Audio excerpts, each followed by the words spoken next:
The Lord said, pestilence, plagues, famine, and the sword will be in the earth.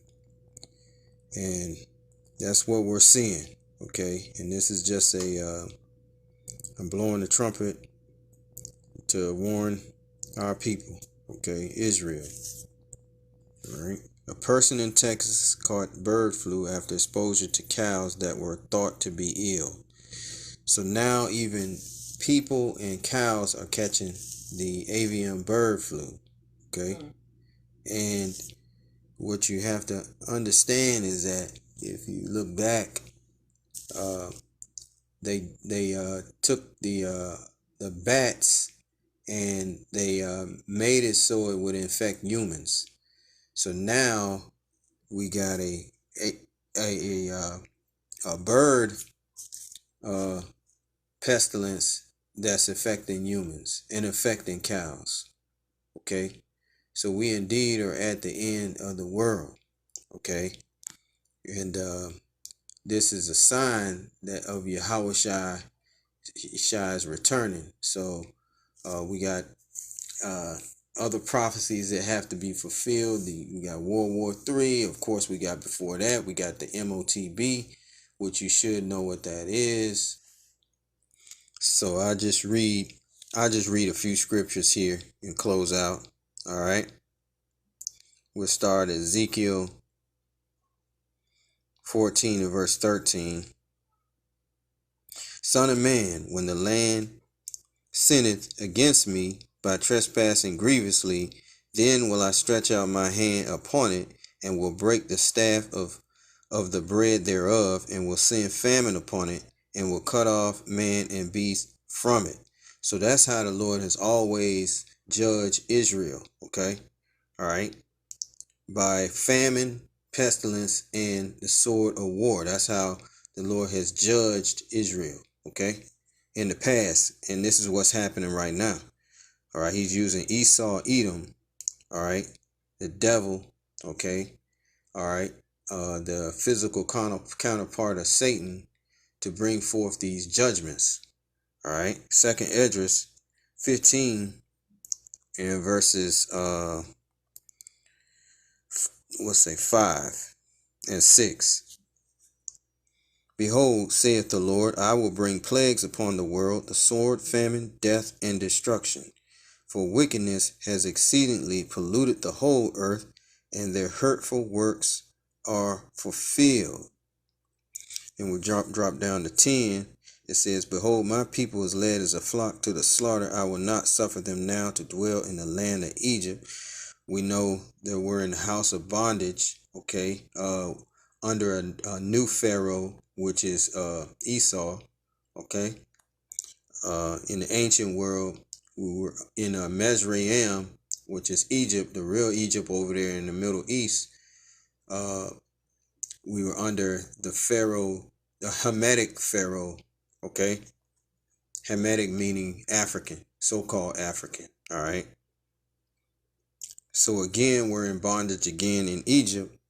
But verse 11 says, but I will bring them with a mighty hand and a stretched out arm, and smite Egypt with plagues as before, and will destroy all the land thereof. And that's what's been happening this whole time, all right? The left hand, Esau, Edom, the devil, left hand of wickedness, all right, is being brought forth, okay? They are breaking down this infrastructure little by little, okay? America is falling, okay? Systematically, all right? In 2021, all the food processing plants that were destroyed, burnt to the ground, okay? The land takeovers, okay, with the over there in Lahaina, Hawaii, we got the Bill Gates buying up over 250,000 acres of land in America. Also, China is buying up land. Okay, so systematically, America is being destroyed. Okay, all right, and the Lord is using Esau, Edom to bring forth most of this judgment. Okay. All right. So we have to seek the Lord, all right, and do his works and his wills for his protection, because um, we're facing a monumental time. Okay. You can get up one morning or any time, and they, you won't be able to go to the stores because they don't have no food. Suddenly, the storehouses are found empty.